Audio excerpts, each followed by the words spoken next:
നബി സല്ലല്ലാഹു അലൈഹി വസല്ലം തങ്ങൾ സിദ്ദീഖ് റളിയല്ലാഹുവിനോട് പറഞ്ഞല്ലോ, അബൂബക്കറിന്റെ സ്വത്ത് ഉപകാരപ്പെട്ട അത്രയും എനിക്ക് ലോകത്ത് ഒരാളുടെ സ്വത്ത് ഉപകാരപ്പെട്ടിട്ടില്ല. അപ്പൊ സിദ്ദീഖ് റളിയല്ലാഹു തിരിച്ചെന്താ പറഞ്ഞത് പറയാൻ കഴിയുന്നില്ല, ഒറ്റ കരച്ചില്. എന്തിനാ കരയണത് അബൂബക്കറെ? അബൂബക്കറിന്റെ സ്വത്ത് എന്ന് തങ്ങൾ എന്തിനാ പറഞ്ഞത്? അബൂബക്കറിന് അങ്ങനെ ഒരു സ്വത്തില്ലല്ലോ.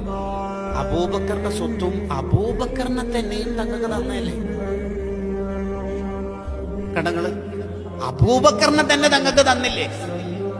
അതുകൊണ്ടാണ് ഈ സൗർ ഗുഹയിൽ കയറുന്ന സമയത്ത് നബി സല്ലല്ലാഹു അലൈഹി വസല്ലം തങ്ങളോട് മക്കാനക്ക് യാ റസൂലുള്ളാഹ്, തങ്ങൾ ഗുഹന്റെ പുറത്തൊന്ന് ഇരിക്കോന്ന് ചോദിക്കും. എന്തിനാ അബൂബക്കറെ? ഗുഹയിൽ വല്ല ഇഴജന്തുക്കൾ ഉണ്ടെങ്കിൽ തങ്ങളെ കുത്തിയാലോ കടിച്ചാലോ? അപ്പൊ അബൂബക്കർ കയറുമ്പോ അതിന് അബൂബക്കർ ഇല്ലല്ലോ. അതിന് അബൂബക്കർ മനസ്സിലുണ്ടെങ്കിൽ അബൂബക്കർ വിചാരിക്കണമെങ്കിൽ അബൂബക്കർ ഉണ്ടാവണ്ട നബിയെ. ആ ഗുഹ മൊത്തം വൃത്തിയാക്കുന്നതിന്റെ ഇടയിൽ വിരല് മുറിഞ്ഞു.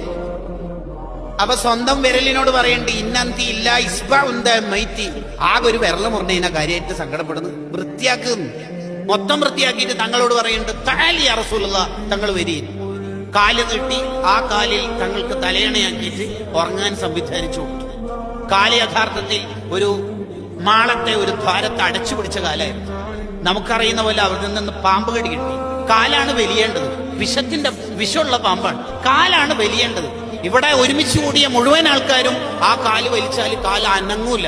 കാരണം ലോകരാജാവിന്റെ തലയണയാണ്. ലോകരാജാവിന്റെ തലയണയായതുകൊണ്ട് കാലനങ്ങൂല.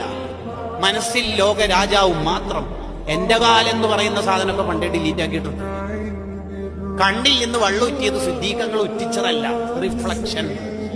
നമ്മളിങ്ങനെ അലക്ഷ്യമായിട്ട് നടന്നു പോകുമ്പോ വല്ല കമ്പിനോ വല്ല ഇരുമ്പിനോ നമ്മുടെ കാലൊക്കെ തട്ടിയാൽ കണ്ണെന്ന് വെള്ളം വീഴും. നമ്മൾ വിചാരിച്ചിട്ടല്ല, അത് may be studied from physics അല്ലെ. വെള്ളം ഉറ്റിയപ്പോ തങ്ങൾ ഉറക്കിനെട്ടി. എന്ത് പറ്റി അബൂബക്കർ? ഉത്തരം രണ്ടെണ്ണ പറഞ്ഞത്. ഒന്ന് ചോദ്യത്തിന്റെ ഉത്തരം, രണ്ട് സിദ്ദീഖങ്ങളുടെ ഉത്തരം. ചോദ്യത്തിന്റെ ഉത്തരം എങ്ങനെയായിരുന്നു? എന്തോ ഒന്ന് കടിച്ചതാണെന്ന് തോന്നുന്നില്ല. ഒറിജിനൽ ഉത്തരം റസൂലുള്ളാഹ്, ഉറ്റിച്ചതല്ല നബിയെ, ഉറ്റിപ്പോയതാണ്. അബൂബക്കറിനോട് മാപ്പാക്കണം. എന്റെ കണ്ണും നിറഞ്ഞു പോയി. ഉറ്റിപ്പോയത് ഞാൻ ഉറ്റിച്ചതല്ല, മാപ്പാക്കണേ നബിയെ. ഞാൻ ഉത്തരം കൊടുത്തു. അബ്ദുള്ളമാനിക്കുള്ള ക്വാളിറ്റിയാണ്. ഗുഹയിൽ നിന്ന് പുറത്തിറങ്ങിയിട്ട് ഞങ്ങൾക്കൊരു ചോദ്യം ഉണ്ടായിരുന്നു. നല്ല അബൂബക്കർ കയ്യിൽ നല്ലൊരു ജോഡി ഡ്രസ്സ് ഉണ്ടായിരുന്നല്ലോ നേരത്തുള്ള യാത്രയിൽ, എവിടെ പോയി അത്? അത് മൊത്തം കീറിയിട്ടാണ് ദ്വാരങ്ങൾ അടിച്ചത്. ഡ്രസ്സ് തീർന്നു, ദ്വാരം ബാക്കിയായി. അവിടെ കാല് വെച്ചപ്പോഴല്ലേ പാമ്പ് കടി കിട്ടിയത്. സ്വയം ഒരുക്കി തീർന്നിട്ട് അലിഞ്ഞു ചേരുക, എന്നിട്ട് മഹബത്തിന്റെ ലോകത്തെ നമ്മൾ പുൽക്കുക. എന്തൊരാനന്ദമുള്ള ഒരു ലോകമായി.